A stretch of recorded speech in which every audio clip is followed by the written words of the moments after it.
Olá, pessoal. Voltando aqui à terça-feira da conversa para falar de assuntos diversos, não apenas de costura, mas também de bem-estar e de outros assuntos que vocês queiram falar. E para quem não me conhece, meu nome é Rosana Vidal e vamos falar hoje sobre um assunto bem importante, que são as oportunidades que a costura pode trazer na sua vida. Começar sobre o concertos. Lojas de concerto é muito bom. E dependendo do local onde é o seu ateliê, para fazer os concertos, também é muito relevante isso para a questão de lucro. O concerto está muito em alta, tem muita concorrência, tem muitas pessoas que acham que fazer concerto é muito mais viável porque os investimentos não são tão altos assim, o investimento mesmo é em conhecimento. Precisa aprender a lidar com uma série de tipos de tecidos, de peças, para ver o que convém para você. Concerto é bom, dinheiro todo dia, os valores não são tão altos dos concertos, mas você não tem um investimento também tão alto. O outro... Alfaiataria. Gente, a alfaiataria é maravilhoso. Você precisa investir muito, todo mundo já sabe que eu gosto.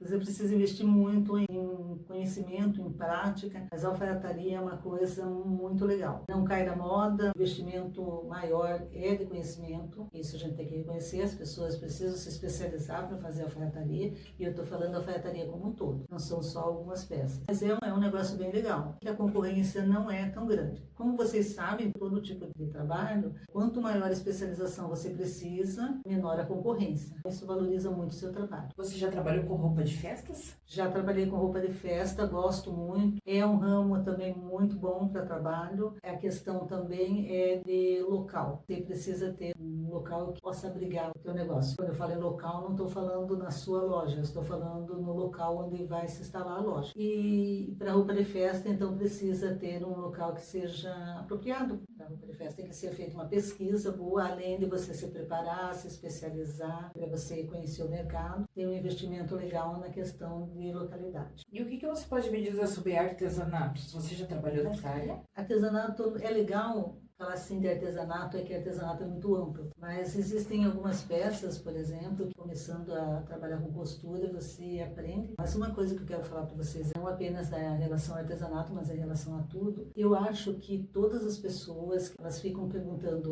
mas costura dá dinheiro. E eu digo, costura não dá, tem que trabalhar. Então tudo precisa ser trabalhado. Então se o seu mercado abrange, se você fez uma pesquisa, você está trabalhando em casa, fazendo os artesanatos, está ficando legal, e o pessoal está gostando, então você começa a vender, você pode vender, artesanato é legal porque você pode vender até nas redes sociais. Eu sempre apoio o artesanato útil.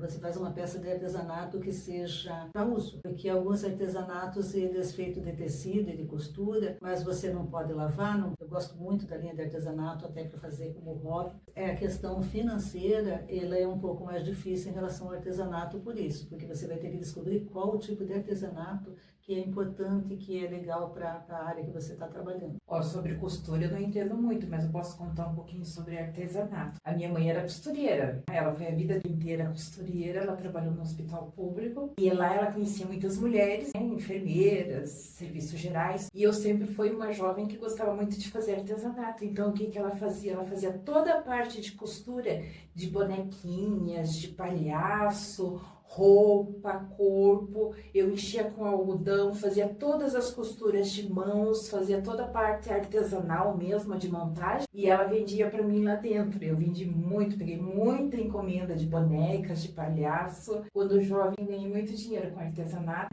mas levando em consideração que como minha mãe tinha o talento da costura, útil, agradável, e era uma coisa bem legal para o jovem. Sim, exatamente, foi uma renda extra. Você recebeu uma mesada, não, você recebeu o produto do seu trabalho, então exatamente. É muito legal. Eu acho que assim, até para a educação financeira do jovem, é legal ele ter um trabalho que possa lhe render alguma coisa. Você está falando da boneca de pano, eu já dei aula de boneca de pano, fiz muito sucesso. Começou a surgir muita encomenda, eu dei aula de boneca, daí as minhas alunas começaram a produzir também. Tudo uma questão de quando você se encaixa no mercado, você começa a pesquisar, faça, veja se é a tua, porque de repente você aprende a fazer boneca, mas você aí não gosta, né? E aí você vai para frente e começa a aprimorar seus conhecimentos. Mas se você quer viver de artesanato, dá para viver de artesanato sim. É difícil você achar qual é o seu artesanato, não é nem o nicho do mercado, é o teu público. Precisa aprender a costurar com um todo, não, mas precisa aprender a lidar com máquinas, com tecidos, que vai ter que ajudar. E quanto ao enxoval de bebês, é muito complicado? Então, enxoval de bebês é uma coisa que você aprendeu a lidar com a máquina, você já sabe fazer a costura reta, você sabe fazer alguns acabamentos, você pode aprender a fazer enxoval de bebê. E eu vou dizer uma coisa para vocês sobre bebês. Não existe uma mãe que não compre um monte de coisas, quem é mãe aí vai entender, compra de tudo para o seu filho, até coisas que o filho não vai usar. O enxoval de bebê é muito fácil de vender. Se você tiver criatividade para fazer algumas peças diferenciadas, fazer propaganda do seu trabalho, enxoval de bebê é uma ótima pedida. E uma oportunidade muito boa também deve ser a questão de decorações. Então, decoração você não precisa ser tão assim expert na costura. Você pode aprender costura reta, aprender como lidar com os acabamentos, porque existem muitas peças de decoração que mesmo que você esteja iniciando na costura, você consegue fazer. Você consegue fazer um lençol, você consegue fazer um cobre-leito, você consegue fazer almofadas, cortinas. Se você se especializa numa área como essa, dá para viver disso também. Exatamente. Eu também tive a oportunidade de fazer muito jogo de cama e vender, né? Então, tem um pessoal que faz só pano de prato. Quero saber qual é a dona de casa que não tem. Eu tenho em uso mais de 50. E aí, outro dia, eu disse assim que ia contar. Só que a minha gaveta tá cheia. Eu não vou contar hoje. Mas eu acho que eu tenho mais de 50. Então, pano de prato é um negócio muito legal. Eu ainda estou começando, não sei se vai dar certo. Começa com o pano de prato. Tá chegando o Natal. Faz uns panos de prato simples, uns panos de prato natalinos, uns trilhos de mesa, umas toalhas de mesa. Toalha de mesa é simples também, não é tão difícil. Mas você nunca pegou na máquina, tudo bem. Então você precisa pegar, precisa aprender, precisa fazer uma barra, um canto mitrado e usar a sua criatividade. Uma mesa posta. A mesa posta é moda, todo mundo fala na mesa posta. Tem uma variedade grande de peças que é legal para você trabalhar. A pessoa que está lá em casa, tem uma ocupação, trabalho, precisa de uma renda extra e muitas vezes não é uma renda extra que ela precisa mesmo de um objetivo, de uma ocupação. Então, começa com isso. Chegou no final do ano, se você ainda não começou, vai começar, dá alguns presentinhos, entrega os presentinhos bem arrumadinho, bem embaladinho, as pessoas ficam felizes e vão conhecer o teu trabalho. Já dá para começar a fazer o trabalho, ver a reação das pessoas e já fazer a propaganda do seu trabalho, tudo no mesmo pacote. Em relação ao pano de prato, eu fiz muito, mas era na pintura. Mas hoje eu ganho muito pano de prato e o talento tá na barragem. As barras são muito lindas, muito elaboradas. Mas antes a gente fazia os panos de prato e os panos de prato eram muito básicos mesmo. E hoje mudou muito. Você vai no armarinho, você fica louca no armarinho. O tanto de coisas que tem para você fazer. Aí você quer fazer um, aí você já compra, já faz 2, 3, 4, 5. E depois tem mais. Depois você fica com pena de usar e coloca ele lá bonitinho. E aí você vai ter que arrumar um que não tenha nada. E quando você vira viciada nisso, você não faz mais esse que não tenha nada. Que tenha só um viezinho em volta para poder usar. Aí não quer usar nenhum deles, porque todos eles têm alguma coisa. Ai, não, esse não, aquele não. Por isso que o pessoal dá pano de prato de presente. Quando usa, e é de baixo custo. Então, mudando de assunto, me fale sobre modelagem. Então, modelagem, nós temos aqui um vídeo no canal, já que eu falei sobre a minha opinião a respeito da modelagem. Vou ser bem breve, né, porque vocês podem olhar no vídeo. Eu sou muito a favor de que as pessoas escolham um tema e se especializem nisso. A questão da modelagem, as pessoas valorizam muito porque realmente ela tem valor. Ela não só tem valor para a costura, como ela tem valor comercial como profissão. Só que as pessoas que aprendem modelagem, elas precisam aprender a costurar a costura base antes e depois começar a modelagem. Se ela quiser se aperfeiçoar na modelagem em si, também tem um mercado bem amplo. E hoje com as redes sociais dá para você vender na própria rede social, você não precisa ter um ateliê para fazer a modelagem. Sem contar que hoje existe a modelagem digital, que a modelagem digital você tem plataformas inteiras que te dão sustentação para você criar suas próprias modelagens e enviar pelo correio. Então, modelagem, quem quer usar como profissão, o pessoal que é jovem aí, que está entrando no mercado, que gosta das coisas digitais, criar moda com a modelagem digital é muito mais simples. É a oportunidade moderna.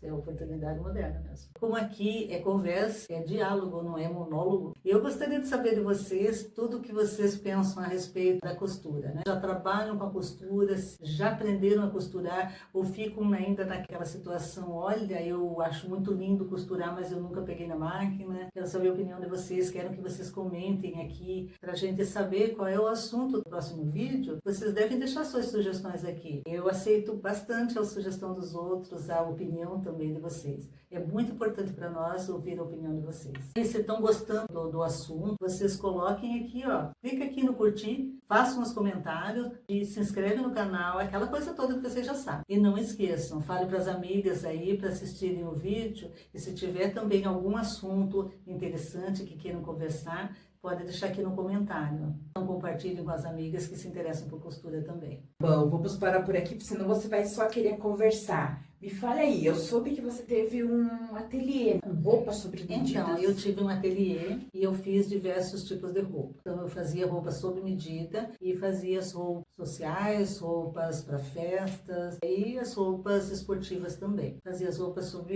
medida e a pedido. Quer saber se foi bom? Foi bom, me trouxe muito aprendizado. Foi aí que eu descobri o que eu gostava e o que eu não gostava de fazer, porque foi uma das minhas primeiras experiências comerciais. Eu já tinha experiência anterior, mas experiência no negócio, empreendendo na costura. Foi aí que eu descobri as gostava e as que eu não gostava. E qual que é que você menos gostou? Aí que eu menos gostou foi de fazer roupa em Grande escala. Grande escala, não gosto. Mas isso é questão de personalidade. Isso aí não é questão de que você vai se dar bem ou não vai se dar bem, ou vai dar dinheiro ou não vai dar dinheiro. Na época que eu fiz, foi rentável. Não posso dizer que não foi. Porém, eu já descobri que eu gosto de coisas diferentes todos os dias. E fazer em escala, você já viu, né? Você começa a produzir, você produz, não acaba nunca mais. Produção em massa é assim mesmo. Mas tem muitas pessoas que gostam. E malha e facção, você já trabalhou? Malha, você pode fazer as suas peças de malha, mas a questão de facção são as costureiras. Existem algumas indústrias, elas fazem a peça piloto, elas cortam as peças e elas enviam para a casa das costureiras. Então a costureira, ela tem na casa dela, sua sala lá, seu ateliê, suas máquinas, e elas recebem essas peças cortadas e elas terminam as peças e entregam as peças depois de pronto e elas ganham por peça. Algumas delas são contratadas como costureira, daí ganham salário e trabalham no mesmo sistema que as pessoas no geral hoje, né, todo mundo conhece, é sistema home office. Mas na maioria delas, elas ganham por peça, ganham por produção. Eu nunca trabalhei assim. Conheço algumas pessoas, inclusive que fazem bolsas, que fazem peças diversas, que trabalham assim e gostam. E acho que vale muito a pena, principalmente porque você não precisa sair de casa, não precisa investir, você investe nas suas máquinas, nas suas coisas, mas você não precisa investir muito porque já vem tudo pronto, cortado, material, tudo pronto. Eu sou suspeita a falar, primeiro que eu nunca trabalhei nesse sentido, e depois eu não gosto de coisas repetitivas, eu tenho dificuldade com isso, mas as pessoas que trabalham, elas acham que é muito vantajoso trabalhar assim, pessoas que gostam, que se adaptam, principalmente mães, para não deixar seus filhos sozinhos, pessoas que às vezes têm algum impedimento de mobilidade, moram em algum lugar, não dá para ficar saindo toda hora, então elas acham que esse tipo de trabalho é bom. Nós já conversamos sobre decoração, mas você já trabalhou com cortina? Eu já fiz cortinas, não trabalhei especificamente com cortinas, né? Mas eu já fiz cortina porque já fiz decoração um monte de área, né? Mas eu já trabalhei com decoração de quarto de criança. Enxovais para bebê. A questão do enxoval para bebê é legal. De decoração de quarto infantil é muito bom. Cortinas, são as colchas, protetor de berço, detalhe para porta. Então é um monte de coisa que o enxoval para o bebê, ele é um enxoval para o bebê, para o vestuário do bebê, a fraldinha, a toalha. Mas a decoração do quarto tem que ter um trabalho diferente. Você precisa ir no quarto, você precisa medir, fazer um projeto. Tudo vai, a experiência vai ajudando vocês a colocar em prática. Às vezes os pais já têm um desenho, pegam numa revista e mostram para você, olha, eu quero assim, e você pode reproduzir aquilo que os pais querem, mas precisa ir lá tirar medida para ver tecido, essas coisas assim, que é muito bom, muito rentável, uma oportunidade boa de trabalho. E você acha que é possível transformar um hobby em uma costura produtiva? Então, mas eu falo sempre da costura produtiva, da costura produtiva não, do hobby produtivo. Você pode ter um monte de hobbies e é legal, precisa ter hobby, é bom ter hobby, para a saúde mental da gente é muito bom a gente ter um hobby. E quando você usa a costura como hobby, o que acontece é que você começa assim, você faz uma peça, aí você faz outra peça. Quando você faz vestuário, teu guarda-roupa começa a ficar cheio de peças, às vezes você nem consegue usar tudo, quando você está usando como hobby. Aí você faz para casa, aí você faz como eu, 50 panos de prato, mais fazer pano. Aí faz não sei quantas toalhas de mesa, não vou mais fazer toalha de mesa. Tem a almofada, tô ali cheia de capa de almofada, é almofada de inverno, almofada de verão, é almofada de primavera. Colocamos as capas lá de almofada. Então, o que que acontece? Porque é hobby. Então, você tá lá todo dia, você senta para fazer aquilo e você faz e é legal. Só que daí começa a ter um monte de coisa e você precisa reinvestir. Tem um gasto, né, de investimento nisso, para fazer esse hobby. E aí, de repente, o seu hobby vira presente. E aí alguém diz assim, olha, que lindo, como se faz isso? Faz para mim. Aí você faz uma encomenda. Isso quando você pega todas as suas decorações e não sai vendendo. Então, é bem isso. Não é? E não é nem que você pega as suas decorações e sai vendendo. É que assim, ó, você faz. Aí você começa, a pessoa vem e pede uma encomenda. E aí você diz para a pessoa, não, mas eu não trabalho com isso. Isso é só hobby. Mas eu vou fazer para você. Aí você pega, descobre o preço e daí dá o preço para a pessoa e a pessoa faz a encomenda. E daqui a pouco vem uma outra encomenda. E então, eu vou falar da minha experiência. Eu já fiz bazar. Fez a limpa em casa e foi Bazar de garagem. Tá com um monte de coisa, tudo empacotadinho lá e você não usa. O que você faz? Faz um bazar. E não é de coisas usadas, não. É tudo novo. Você avisa a vizinhança, vem eu tomar um chá aqui em casa, já compra o seu produto. Então, depois que você fica conhecida com isso, todo mundo vai perguntar quando é que vai ter um novo bazar. E não dá para ter um novo bazar toda hora, porque é seu hobby, não é? Você não está fazendo por profissão. E bazar é bom. Eu já fui num bazar também de uma outra pessoa que fazia bordado. Ela fez um bazar de garagem, né, de bordados. Eu só fui para conhecer, mas sabe como é, né? O cartão vai na mão. Eu tinha uma tia que trabalhava com bordados, ela fazia coisas maravilhosas. Aí eu não me esqueço que a minha mãe também fazia toda a parte de costura. Falando sobre isso da sua tia, uma coisa legal é parceria. Se você só costura, também já fiz, não a parceria com o bordado. Mas assim, por exemplo, você entregar um número de peças, a pessoa trabalha só com um enxoval de bebê. Você faz todas as barrinhas e entrega para a pessoa faz a sua parte artística. Então, ter uma parceria, e também com isso, é bem legal. As pessoas gostam de fazer, as outras gostam de receber e o dinheiro entra no caixa. Que é muito importante também, não é? É muito importante, concordo com você. Tem mais alguma observação? Existem muitas possibilidades. Uma coisa que eu sempre falo é assim, você começa e você aprende e vai vendo qual é o nicho que você se encaixa melhor, o que você gosta, o que você não gosta. O que você gosta, de repente, o mercado não absorve. Você tem que unir o útil ao agradável. Por exemplo, a alfaiataria. Uma coisa que tem pouco aqui no país. Existe uma gama de peças que você pode produzir. Eu vou dar um exemplo para vocês. Imaginem que vocês vão se especializar em blazer. Blazer é atemporal porque o blazer ele muda um pouquinho de uma temporada para outra, mas ele continua existindo há muitos anos.